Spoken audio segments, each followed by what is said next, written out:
Olá, sejam todos muito bem-vindos a mais um nosso encontro com as ciências sociais aplicadas, com a filosofia, com a sociologia e com a antropologia do direito. Nós vamos dar continuidade em mais esse encontro aos pensadores que são conhecidos como teóricos do dissenso. Já estivemos conversando a respeito de Marx e hoje nós vamos trabalhar alguns conceitos muito importantes que foram desenvolvidos pelo pensador Michel Foucault, francês. Um pensador muito interessante e que traz para nós a respeito de um texto muito saboroso e extremamente importante para todo estudante do direito, a partir do seu livro Vigiar e Punir. Preste bastante atenção porque este texto é um texto de cabeceira. Existem diversos livros que um futuro advogado precisa ter, precisa conhecer, e Vigiar e Punir é um desses textos. Eu gosto de fazer menção, acredito que todos vocês, como a maioria dos brasileiros, assistiram aquele blockbuster, né? Também mundialmente conhecido, Tropa de Elite, um dos primeiros filmes brasileiros assim visto por milhões de espectadores.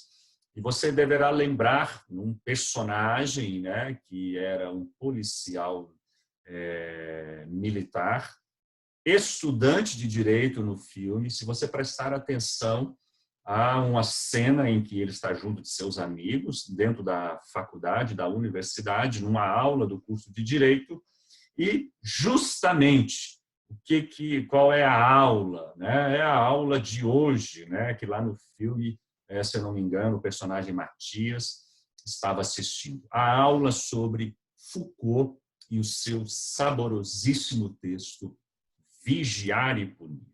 Bom, para que a gente comece logo na aula, o que Foucault pretende? Foucault pretende, a partir desse texto, nos ensinar, falar para nós a respeito dos mecanismos e dos dispositivos de vigilância e controle que estão na sociedade, né?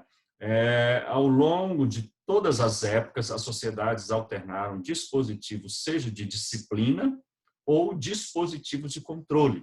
São duas lógicas que estão presentes na história da humanidade, né? E Foucault vai desenvolver nesse livro justamente a transição de uma lógica disciplinar para uma lógica de controle. E é aí que entra também uma discussão muito importante que ele faz a partir dessas duas lógicas, o papel, né? E aí ele tem uma visão muito crítica do papel da prisão nas sociedades modernas. Só para você ter uma ideia, Vigiar e Punir começa justamente com a narrativa de um suplício ocorrido, né, que teria ocorrido no século XVIII. Isso é muito importante porque nós vamos precisar de nos remontar a isso, a essa descrição também na aula sobre Nietzsche, que é também um teórico do dissenso. O livro começa narrando um suplício que teria acontecido no século XVIII, aliás, não só teria, mas eram muito comuns, em que um delinquente, né, é levado à praça pública para a execução, né? E ali Foucault nos mostra o suplício daquele indivíduo que, depois de receber a extrema-unção, a orientação de um sacerdote, este indivíduo, assistido por uma multidão entre homens, mulheres e até crianças, esse indivíduo tem os seus 4 membros, mãos, aliás, braços e pernas, amarrados a 4 cavalos. E o verdugo, o carrasco, bate nesses 4 cavalos, que fazem com que eles saiam em debandada, e esse indivíduo por assim dizer, né, os seus 4 membros, as suas 2 pernas, os seus 2 braços, são extirpados do seu tronco ali, à vista de todas as pessoas. E o próprio Foucault narra que, como se não bastasse, esse indivíduo muito forte, obviamente, ele não morre nesse suplício inicialmente, ele não morre com esse ato inicial. O verdugo precisa terminar o seu trabalho precisa pôr fim à vida daquele infeliz através de machadadas. Isso tudo acompanhado por uma multidão. E o que Foucault quer nos dizer a partir disso? Foucault quer principalmente nos fazer entender que até o final do século XVIII não existia prisões na Europa. Preste atenção nisso. Preste muita atenção. Até o final do século XVIII não havia prisões. E Foucault, ele faz um exercício de genealogia, ele vai buscando textos, fazendo um garimpo. Aliás, a genealogia é um procedimento muito trabalhado por Nietzsche. E Foucault descobre que não havia prisões. Todos os delinquentes, quando sob tutela do Estado, todos os ladrões, todos os delinquentes, quando pegos pela força policial, eles não eram enviados às prisões porque não havia prisões. Eles eram supliciados em torturas, guilhotinas, forcas. Você já deve ter visto em algum filme de época muito desses enforcamentos, desses suplícios e dessas atividades. Então, o que Foucault nos coloca para que nós, principalmente que estamos no campo do direito, temos que pensar é que a prisão é uma instituição moderna. Ela surge no finalzinho do século XVIII, no início, particularmente, do século XIX. Tá? Então, se você consultar hoje muitos juristas famosos, se você assistir videoconferências sobre a instituição carcerária, o modelo prisional, esse modelo penal que nós temos aí, todos vão falar, objetivamente, quando esse assunto é tratado, o aumento da população carcerária, a explosão demográfica da população carcerária, todos vão falar de que as prisões modernas e de que o processo penal moderno ele visa a humanização da pena. É por isso que as nossas sociedades não são sociedades, o nosso Estado de direito, e especificamente o nosso direito penal, não prevê pena de morte, porque tem aquela argumentação de que a prisão e o processo penal brasileiro ele é humanizado, ele visa ressocializar o preso. E é aí que vai entrar o pensamento de Foucault, justamente criticando e sendo totalmente contrário com isso. Então, preste bem atenção nessa concepção. A prisão, para Foucault, ela não ressocializa e ela não é uma instituição de humanização. Tá? Agora, a pergunta que nós temos que voltar para começar a entender a teoria de Foucault é, bom, por que não havia prisões no final do século XVIII e início do século XIX? Ou, talvez, de uma certa maneira, por que as prisões foram criadas? Se esses indivíduos eram sentenciados e condenados à morte. O que aconteceu? Aí que entra, talvez, a lógica de Foucault, a sua sociedade de controle.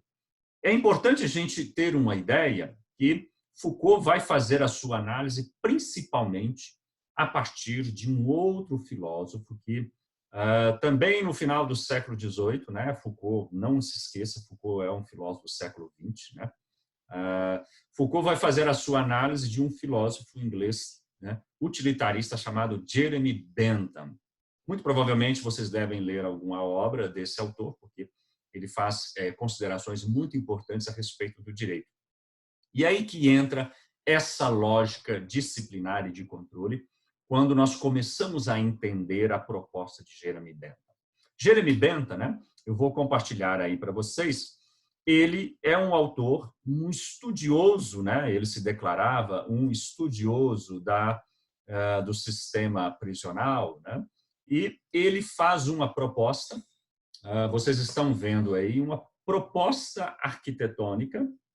Curioso, ele é um filósofo, um estudioso do direito, e ele faz, com a ajuda de um arquiteto, uma proposta arquitetônica para o funcionamento de uma instituição, de um presídio de uma instituição carcerária, né?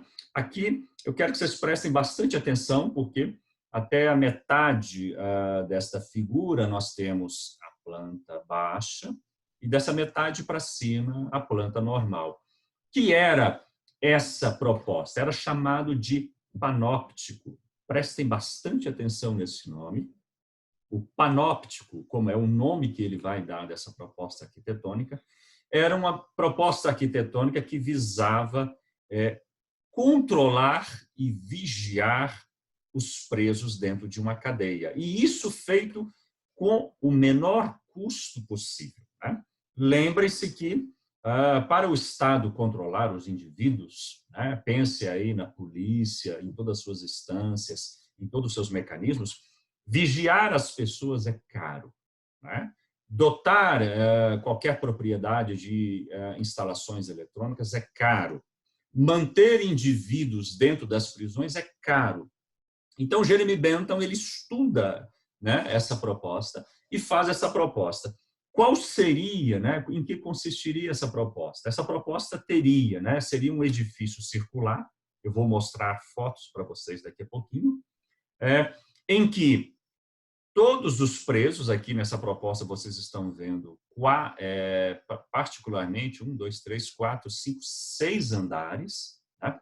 Então, imagine como se fosse um grande estádio de futebol, né? Um edifício circular. Então, todos os presos dentro das suas celas, como aqui vocês estão vendo na planta baixa, e no centro dessa proposta arquitetônica, uma única torre onde estivesse um único guarda, que seria suficiente nessa proposta para vigiar todos os presos. Como é que ficaria esse guarda, né? Ele ficaria dentro de uma guarita. Eu vou aqui mostrar para vocês. Uma, né, das diferentes propostas de diversas instituições carcerárias que existiam naquela época.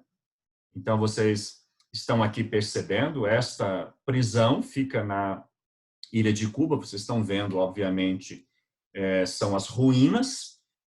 Vocês vão verificar no texto desta aula que existem atualmente ruínas de 7 instituições em todo o mundo, mas houve várias instituições.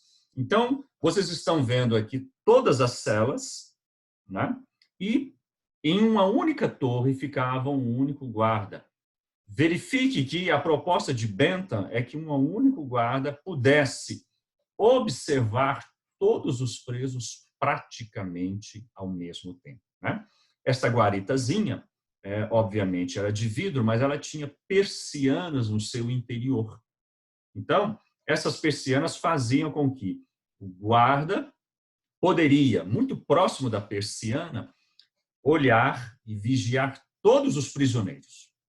Mas os prisioneiros lá dentro da cela, olhando de volta, não conseguiriam perceber que estavam sendo vigiados.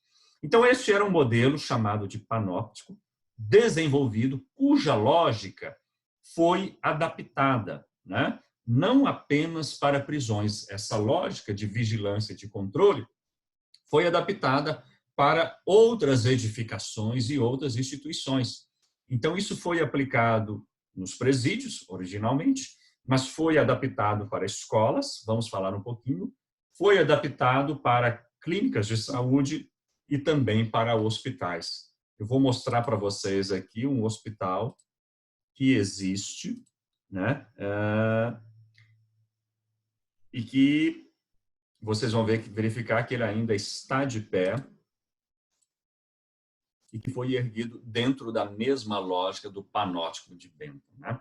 Então, reparem aqui a estrutura circular, todos os quartos, né? Todos os quartos e a possibilidade de, no centro dessa edificação, um enfermeiro-chefe, um vigia, um controle pudesse vigiar todas as pessoas. Então, vocês vão começar a perceber que a teoria, né, de Foucault, a partir da estrutura arquitetônica do panóptico, não é uma simples teoria filosófica, sociológica. É uma teoria com base em fatos. Essa proposta arquitetônica, ela foi utilizada em diferentes possibilidades, né? E como é que ela foi aplicada dentro da escola, né? Olha, eu sei que todos nós agora estamos dentro de outros dispositivos eletrônicos, né, virtuais. Nós não estamos lá dentro da sala de aula, mas só para te dar um pouco de saudade nesse tempo de pandemia, como é que é a organização de uma sala de aula, né? Seja de universidade, de colégio, ou seja da educação básica, né? Você tem as carteiras totalmente justapostas de frente para justamente a carteira do professor, que mantém o controle, a vigilância e, principalmente, a disciplina de todos os alunos. Então, essa estrutura que foi pensada, projetada, preparada para a prisão, ela foi tão feliz, se a gente pode usar essa expressão, que o modelo foi adaptado para hospitais, o modelo foi adaptado para as escolas, e eu vou te mostrar que ele foi adaptado também, e aí, logicamente, que nós vamos começar a entender melhor a teoria de Foucault, o panóptico foi adaptado também para as fábricas, né? Bom, você vai me perguntar, professor, mas eu não estou vendo aqui uma estrutura circular. Você não está vendo, as fábricas não têm estruturas circulares, mas se você prestar atenção nessas fotos que eu estou mostrando, a posição do fotógrafo é particularmente a posição do supervisor, do chefe de setor, da pessoa que tinha a capacidade de vigiar e controlar todos os trabalhadores. Se você prestar atenção nesta foto, a perspectiva que tem dessa imagem nos permite, principalmente, vislumbrar que o supervisor tinha a possibilidade de avaliar e verificar se todos os funcionários, no caso aqui, costureiras, estavam trabalhando. Não sei se alguém que está na nossa aula neste momento já trabalhou, né? Isso existe até hoje. Não sei se você que está me ouvindo já trabalhou em serviços de telemarketing, né? Esses dispositivos, eles também foram adaptados para novas tecnologias. Quem conhece o que é uma estrutura de telemarketing, é possível, né, pelos sofisticados programas de computador, computar o tempo que você está trabalhando, o horário que você iniciou um atendimento de telemarketing ou de suporte, o tempo que você fez e, pasmem, né, eu participei de uma rodada de tecnologia da informação, eu conheci sistemas desenvolvidos para telemarketing que são capazes de monitorar as expressões que te foram pedidas durante o atendimento. Olá, boa tarde, como vai? Muito obrigado, como que eu posso te ajudar? Como que eu consigo? Muito obrigado por ter entrado em contato conosco. Todas as palavras que profissionais de telemarketing falam em programas mais sofisticados de machine learning, é possível verificar se o profissional está, além de trabalhando, falando as palavras certas, né? Então, voltando a essa estrutura do panóptico, né? O que Foucault nos demonstra? Havia uma lógica por detrás da proposta de Jeremy Bentham, essa proposta de vigilância e de controle, né? E aí que Foucault faz o casamento dessa sua observação, principalmente com o surgimento das prisões. Vamos voltar ao tempo em que Jeremy Bentham faz essa proposta. Ele propõe, né, esse panóptico aí, não só para as prisões, mas que é aproveitado por outras instituições como hospitais, fábricas e a própria escola, né? Aqui eu mostro para vocês também uma outra planta fabril em que a posição do fotógrafo é a posição da mesa, aí nesse caso, muito interessantemente, alterada do plano do piso inferior dos trabalhadores, onde um único indivíduo, Imagine quantos funcionários deve ter nessa fábrica. 200? 300? Um único indivíduo consegue controlá-los. Qual é a época em que Jeremy Bentham propõe a estrutura do panóptico, né? Quando isso ocorre?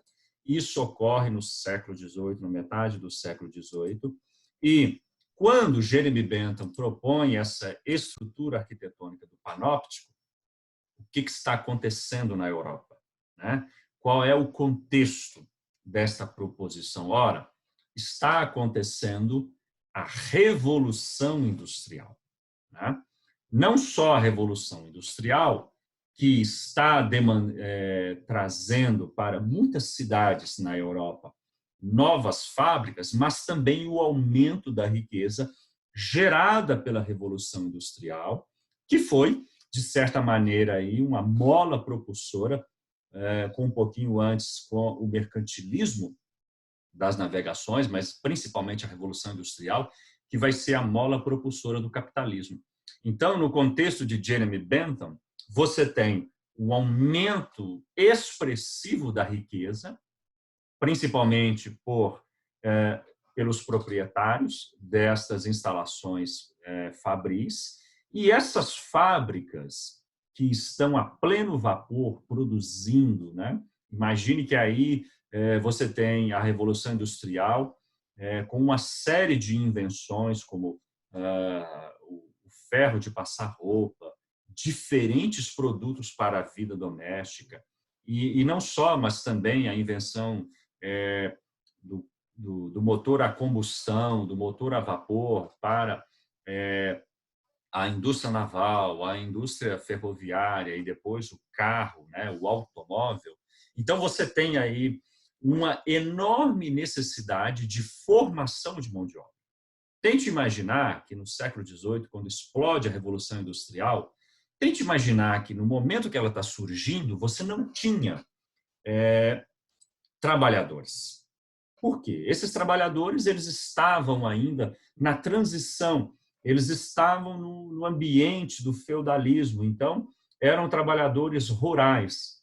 E não é como hoje que nós vamos nascendo na sociedade, já tem fábricas, já tem profissões, eu escolho ser advogado, eu escolho ser engenheiro, eu escolho uma determinada profissão e procuro uma grande empresa para começar a trabalhar. No século XVIII, isso está em transição. Isso está começando a acontecer. Então, você não tinha mão de obra, porque as pessoas eram do meio agrícola. Você precisava formar mão de obra. E, além de mão de obra, você precisava de uma mão de obra disciplinada. Então, eu estou conversando aqui com muitos de vocês que já devem estar acordados, alguns desde 4, 5, 6 horas da manhã, alguns pegaram ônibus, outros estão desde as 8 horas, né? Não sei quantos aqui têm a possibilidade de fazer home office, mas todos nós já nascemos num tempo em que nós já somos preparados para acordar cedo, nós já somos treinados desde a escola. Lembra que eu falei da disciplina da escola? O que você fazia lá na educação básica? Eu mesmo, na minha época, era uma época recente, pós-ditadura, antes de entrar na sala, eu ia em fila indiana com todos os alunos para o pátio, para cantar o hino nacional, para rezar uma oração e para voltar em fila indiana para o pátio. Disciplina militar.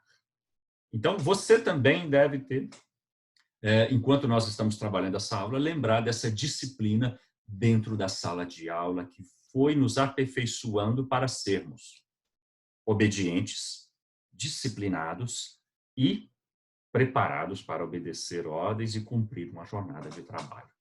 Então, veja bem, isso no século XVIII era recente. Então, você precisava encontrar mão de obra, qualificar mão de obra e, principalmente, adestrar, domesticar, preparar uma mão de obra para enfrentar. Naquela época, turnos de trabalho de 10, 12, em muitos casos de 16 horas. Né? Quem se lembra aí das aulas de história vai se lembrar que na época houve as revoltas, né, que quebraram muitas máquinas ali na Europa por causa das doenças ocupacionais, do empobrecimento de muitos trabalhadores, dos acidentes de trabalho e, principalmente, do estado de miséria. Então, você não tinha essa mão de obra, precisava formar. Daí que Foucault nos alerta que o panóptico, não apenas como uma estrutura arquitetônica, mas o panóptico tem uma lógica de vigilância.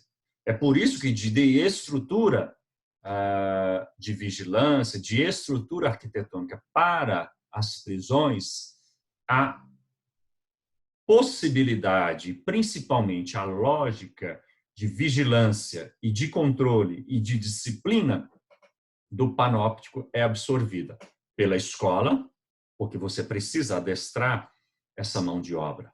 Você precisa fazer com que as pessoas acordem cedo, sejam disciplinadas, domesticadas. E você precisa que essas pessoas possam ir para um ambiente de trabalho e fiquem 10, 12 horas trabalhando, cumprindo horas e produzindo, né? Não é o que nós estamos aqui na universidade procurando fazer, procurando termos as melhores aulas, procuramos dominar as melhores estratégias, os melhores institutos, as melhores liminares para sermos excelentes advogados. No caso de advogado, para ser um operador do direito. Mas se você fosse engenheiro, estudante de engenharia, você estaria sendo alguém que manipulasse bem as técnicas e as operações da ciência da engenharia. Então, veja bem, o que Foucault nos começa a alertar é que a prisão surge nesse ambiente. Você precisa de disciplina, você precisa de mão de obra para trabalhar nas fábricas e, principalmente, você precisa de pessoas que sejam disciplinadas e, além de serem disciplinadas, pessoas que não atentem contra a propriedade privada. Então, veja que há uma lógica, há uma riqueza para ser protegida, a riqueza do capitalista, e há uma lógica por detrás, uma pessoa que precisa ser adestrada, domesticada e tornada dócil para cumprir ordens, cumprir jornadas de trabalho e não atentar contra a propriedade privada. Veja bem, tente pensar juntamente com a perspectiva que Foucault coloca para nós. Tente imaginar que você não tinha essa mão de obra, você precisara adestrá-la. Lembre que a proposta do panóptico é de criar uma proposta de controle que seja barata, extremamente eficiente. Tão eficiente que foi adotada em outras instituições, outros edifícios que não a prisão. Perceba que, além da estrutura de vigilância, entra um segundo ponto que Foucault começa a nos alertar. Você tem duas lógicas perversas que moldam o ambiente de um mecanismo de vigilância e controle. Você tem o controle exercido pela força, no caso, a presença do Estado, a presença do guarda, a presença do policial, a presença do vigilante, a presença do instrumento de vigilância, que no nosso caso moderno pode ser um vigilante, mas pode ser uma câmera, pode ser um circuito de TV, pode ser uma tecnologia moderna. Nós falamos das tecnologias de controle, de padronização de trabalho, no caso telemarketing, pode ser um sistema, pode ser o sistema dessa videoconferência que me diz quem entrou, né? Como o Arthur entrou hoje na aula, né? E aí eu sei que hora que vocês ficam, porque a tecnologia me diz, né? A tecnologia me informa quem entrou, quem não entrou, quanto tempo ficou, se produziu, se não produziu. Mas veja bem, tem duas lógicas de controle e vigilância que Foucault observa. A lógica de quem exerce, o Estado, a polícia, o poder.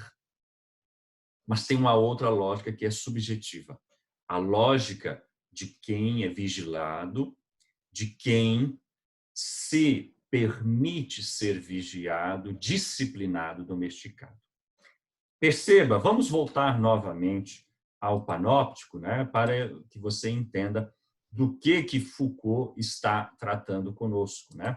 Para que você perceba, olha, imagine que você tem a torre no centro do edifício pela qual um único vigilante vigia todas as pessoas, né? Então, todos os indivíduos que estão ali encarcerados, eles, quando olham para a torre, eles não estão vendo o guarda, porque não é para que eles percebam se o guarda está ali na guarita ou não, se o guarda saiu para o almoço ou saiu para tomar café. Mas quando eles olham para a guarita, eles pensam, tem alguém me vigiando. Não é a mesma sensação que você tem quando você entra numa loja ou passa numa praça que tem um circuito de TV, você olha para a câmera e geralmente tem uma frase, né? Justamente emoldurada por um emoji, um rostinho sorridente. Sorria, você está sendo vigiado. Esta percepção, essa autovigilância que eu faço, eu vou tomar cuidado porque tem uma câmera me vigiando. Esta percepção é a autodisciplina, é o fundamento subjetivo que nós, todos indivíduos, temos. Então, quando você está andando de carro e você percebe que tem semáforos, ora, não dá para saber se o semáforo está ligado, está ativo, está desativado. Você pode, talvez, ter um sistema lá do seu navegador dizendo tem um semáforo à frente, mas você automaticamente diminui a velocidade porque você sabe que está sendo vigiado. Então, existe o poder da vigilância concreta, objetiva do Estado, do guarda, do policial, da câmara de TV, mas existe o fator da disciplina que é incutida em nós. É por isso que, desde criança, como nós somos disciplinados lá na escola para obedecer, para ficar numa fila, para responder todos aqueles comandos, é a mesma disciplina que vai funcionar em nós quando adentrarmos um local de trabalho, quando cumprimos a nossa tarefa, porque nós fomos domesticados. Esta é a lógica da disciplina, de uma sociedade disciplinar. E ela funciona também através da prisão por um outro elemento que Foucault nos mostra. Qual é o papel da prisão? Lembrem que no início da aula, Foucault, eu coloquei para vocês que Foucault tem um papel crítico da prisão. A prisão não é para humanizar, não é para ressocializar. Ah, professor, mas se a prisão não é para isso, qual é o papel da prisão? Se a prisão não ressocializa, se as penas modernas no direito penal, que não tem, no nosso caso, diferente de alguns estados norte-americanos, a previsão da pena de morte, se a instituição penal não ressocializa e se o nosso direito não é humanizado, não é racional, qual é o papel da prisão? Aí que entra esse aspecto que Foucault nos coloca muito curiosamente. O papel da prisão, segundo ele, é proteger a riqueza, a propriedade privada. Lembram do contexto da Europa quando surgem as prisões no final do século XVIII, início do século XIX? Havia riqueza, riqueza particular das classes burguesas, riqueza da propriedade privada que precisava ser protegida. E como que a prisão atua para proteger? Né? Aqui é preciso perceber isso. A prisão atua, primeiro, porque ela não é só um local onde o preso ele é apenado, ele cumpre a sua pena. A prisão cumpre um papel que é iniciado na escola. Lá na escola, como também uma instituição disciplinar, nós somos ensinados a sentar em carteira, somos ensinados a fazer tarefas, somos ensinados a obedecer às orientações de um professor, é para que justamente no ambiente de uma fábrica cumpramos ordens. E quando nós não mantemos essa disciplina, quando aqueles indivíduos não conseguem atender a essa disciplina, seja iniciada na escola, seja a disciplina do trabalho, a disciplina de quem acorda cedo, pega ônibus lotado, vai e fica 8, 10 horas cumprindo ordens, a um salário, você se lembra da teoria de Marx, que não corresponde à totalidade da sua força produtiva, é porque tem uma lógica disciplinar embutida de controle. Se o indivíduo não consegue atender essa lógica, a prisão é uma instância de correção, mas principalmente de separar os indivíduos que são honestos, domesticados, disciplinados, preparados para cumprir jornadas longas de trabalho debaixo de vigilância, a salários, que não é necessário nem falar, nem precisa de Marx, né? Salários cada vez menores. A prisão é para separar indivíduos disciplinados de indivíduos que não têm disciplina, de indivíduos que são honestos, de indivíduos que atentam contra a propriedade privada. Mas, professor, você não concorda que quem rouba tem que estar na cadeia? Você não concorda que quem furta um celular, um carro, quem quebra o vidro de um carro com a bolsa, você não acha que essa pessoa tem que estar na cadeia? Presta atenção. Não é disso que estamos falando. Se o indivíduo atenta contra as leis, naturalmente que ele precisa, dentro de um devido processo, pagar por isso. Mas vamos refletir a partir dos números e a partir da realidade. Qual é a totalidade da população carcerária no Brasil? Que já está aí, segundo números, acima de 800 mil indivíduos. Qual é a maioria dessa população carcerária? Você vai verificar lá que 60% são de presos que ainda nem foram julgados. É aquela prisão provisória porque eles não têm condições financeiras de pagar um advogado. Então, se eles não têm condições, eles têm que ficar naquela prisão preventiva onde que estão a maioria dos CERESPs, né? No caso da nossa experiência brasileira. Então, a grande maioria presos provisórios. E quando boa parte deles depois chegam por meio da Defensoria Pública diante de um juiz, boa parte deles é liberado. Uma outra maioria esmagadora é composta por pequenos traficantes. Aí entra aquela questão de descriminalização da droga, mas isso é tema para uma outra aula.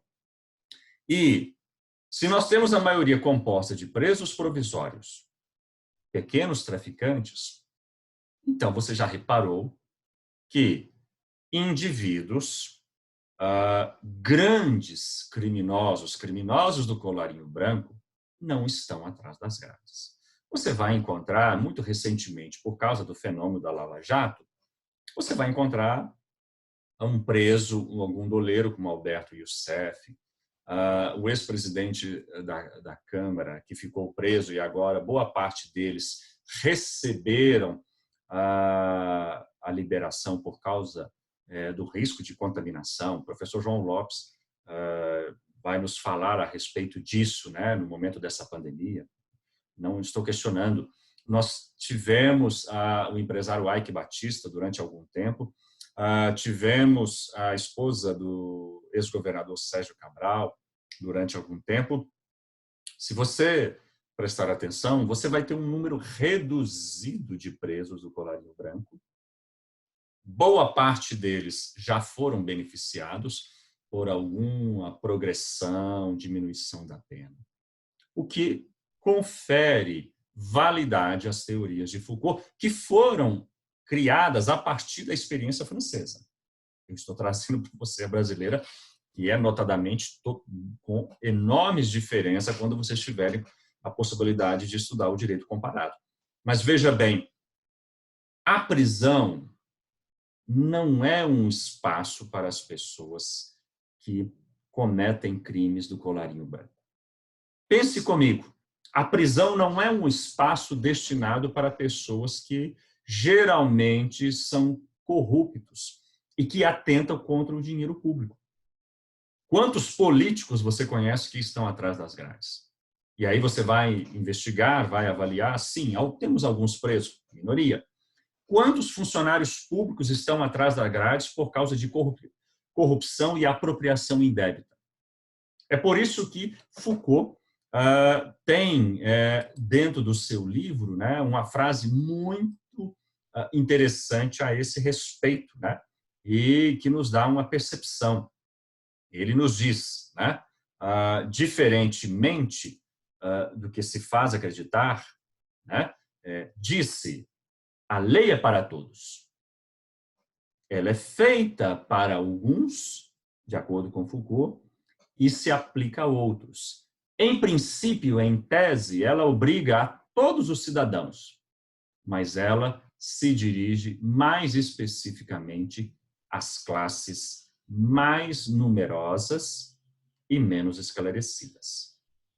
Não é isso que acontece no Brasil? Não é isso que acontece com a maioria, a força esmagadora da população carcerária brasileira não são formada de pequenos traficantes, pessoas que cometeram pequenos furtos e, na maioria dos casos, pessoas que estão em prisão preventiva. Né? O que confirma a tese de Foucault.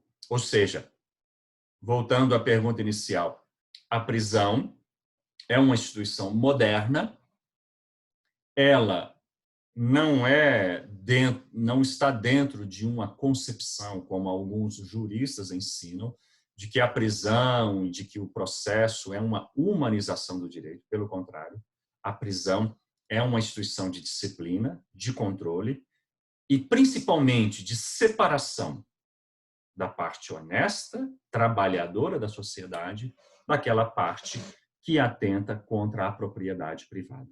Ela não foi feita para grandes e poderosos delinquentes. Né? Esses que atentam contra o dinheiro público geralmente não ficam nas cadeias. Mas a propriedade privada, preste atenção, a propriedade privada, principalmente do grande burguês capitalista,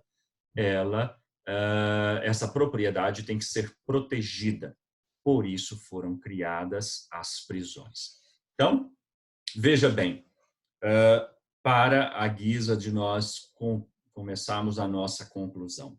A prisão é uma instituição que foi criada para proteger as riquezas e auxiliar no processo de disciplina da sociedade.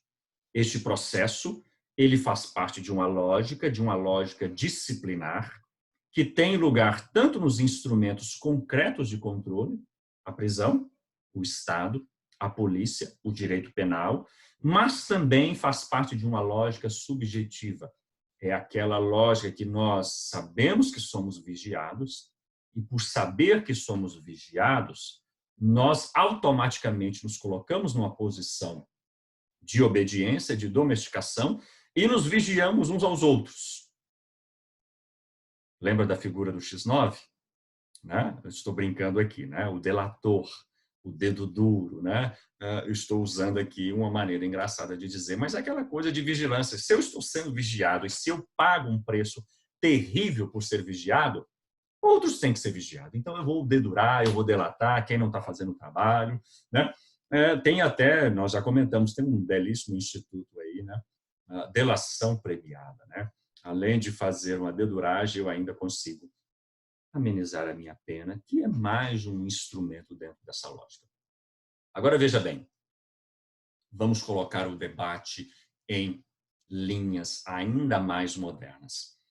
Essa lógica que nos foi denunciada por Foucault, que conta com uma estrutura arquitetônica iniciada com um projeto arquitetônico de uma cadeia, que foi adaptado para a escola, para os hospitais e para as fábricas, está não apenas nessas instituições que nos fazem nos tornarmos trabalhadores, e isso é importante. Lembra do seu pai te ensinando a ser honesto? Essa lógica está dentro da família. Muitos dos nossos pais, né, dada a nossa origem humilde e de trabalhadores, muitos dos nossos pais nos ensinaram, muito antes da escola, que devíamos ser honestos, que devíamos ser trabalhadores, porque pessoas desonestas, pessoas que não gostam de trabalhar, são a vergonha para qualquer família. Por isso que a prisão é também um lugar de vergonha, é um lugar de humilhação, é um lugar de controle, de disciplina, de vigilância, de disciplina, mas também de humilhação. Não sei quantos de vocês já visitaram, mas vão fazer isso, talvez, na prática, visitar pessoas em condição de privação de liberdade. É privada da liberdade, mas tem um enorme fenômeno de humilhação. Pergunte à família de alguém que já foi fazer uma visita dentro de uma cadeia. Como é a revista? Como é ficar debaixo do sol o dia inteiro? Como é ter toda aquela comida revirada, aquela circunstância, o tratamento? Tem uma lógica de vergonha e de humilhação que é também o expediente dessa lógica disciplinar e de controle. E ela se agiganta quando nós começamos a pensar que, além dessa lógica, posta em prática na prisão, na escola, na família, de certa forma também nas instituições religiosas, nos hospitais e nas fábricas. Imagine agora quando nós temos esses instrumentos trazidos para as novas tecnologias de comunicação e informação.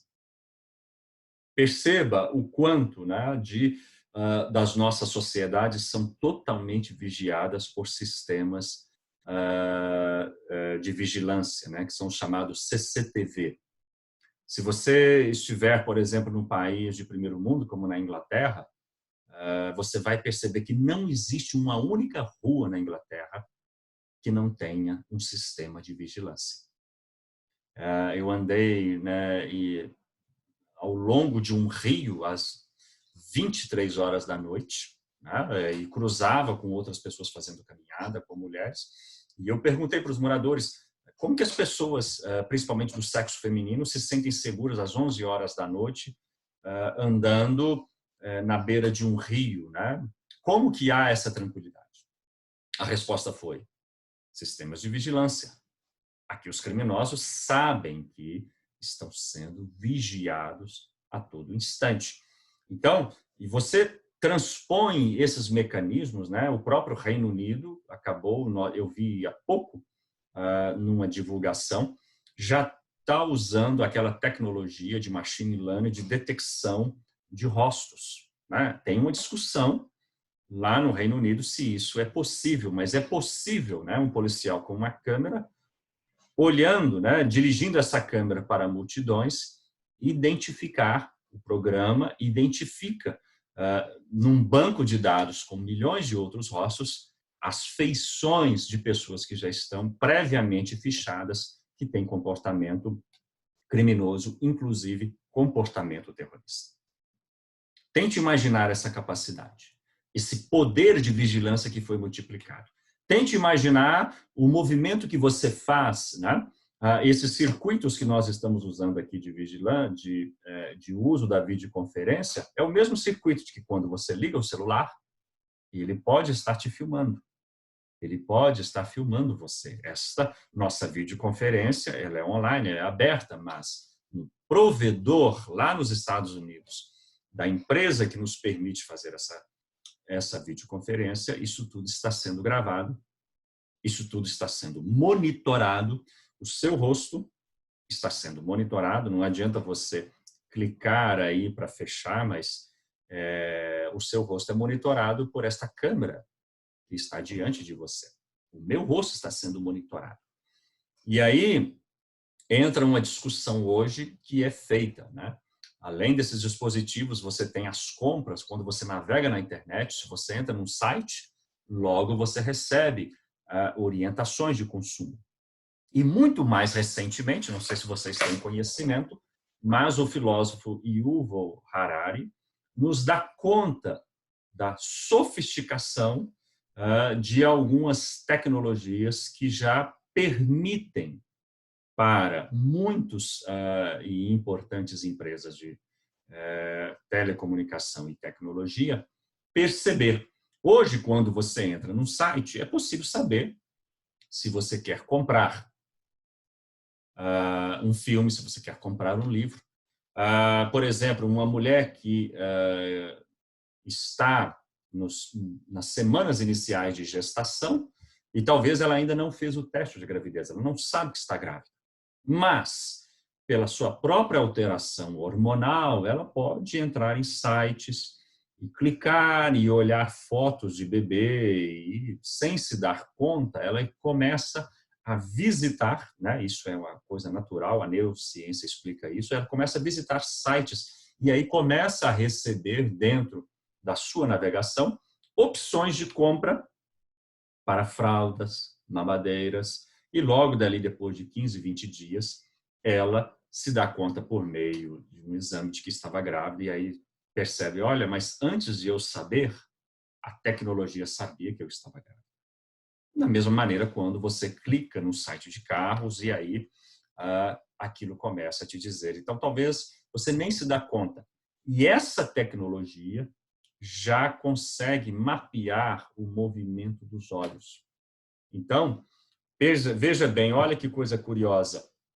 Quando o indivíduo está assistindo um filme, uma propaganda, já é possível para algumas tecnologias perceber quanto tempo que ele fica, isso já é de conhecimento, de senso comum, diante de um filme, e se ele se detém, né? Imagine, num comercial, por exemplo, de cerveja, se ele se detém mais tempo com o seu movimento no olhar, olhando para uma outra pessoa, se é um indivíduo do sexo masculino e olha na direção da imagem para outro indivíduo, um personagem do sexo masculino, as tecnologias conseguem detectar que aquele indivíduo é um indivíduo de orientação homossexual.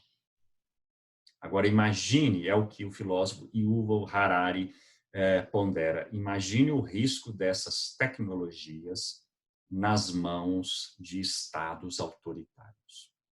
Imagine essa tecnologia em países onde não há liberdade, onde não há condições desses indivíduos viverem a sua orientação sexual ou as suas visões políticas livremente. Imagine essas tecnologias em países totalitários.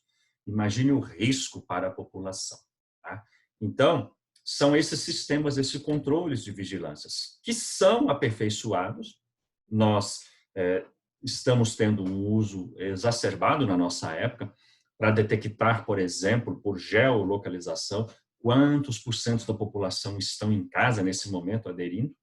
Mas essa mesma tecnologia, esses mesmos dispositivos sofisticados de vigilância, de controle, nas mãos de Estados totalitários, podem gerar, como alguns filósofos a colocam, o fim das liberdades individuais. Então, nós chegamos à conclusão, ao final dessa aula, ponderando que a lógica de controle é uma lógica criada num ambiente capitalista para proteger riquezas e formar trabalhadores disciplinados, domesticados, prontos para cumprir ordens. Essa mesma lógica nos vigia com a sofisticação dos dispositivos eletrônicos. E esta mesma lógica é um ponto de partida para, em muitos campos do direito, questionar se de fato é possível, né, que nas democracias, se é possível nós falarmos que os indivíduos têm o direito de fazer escolhas, se os indivíduos são de fato livres e têm o direito de ir e vir sem serem completamente vigiados. Aí entra aquela questão: até que ponto a nossa privacidade e o nosso direito à privacidade é invadido com relação à possibilidade de termos segurança?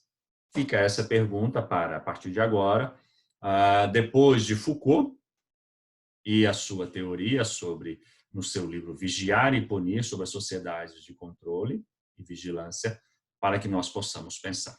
É isso. Obrigado. Um grande abraço a todos.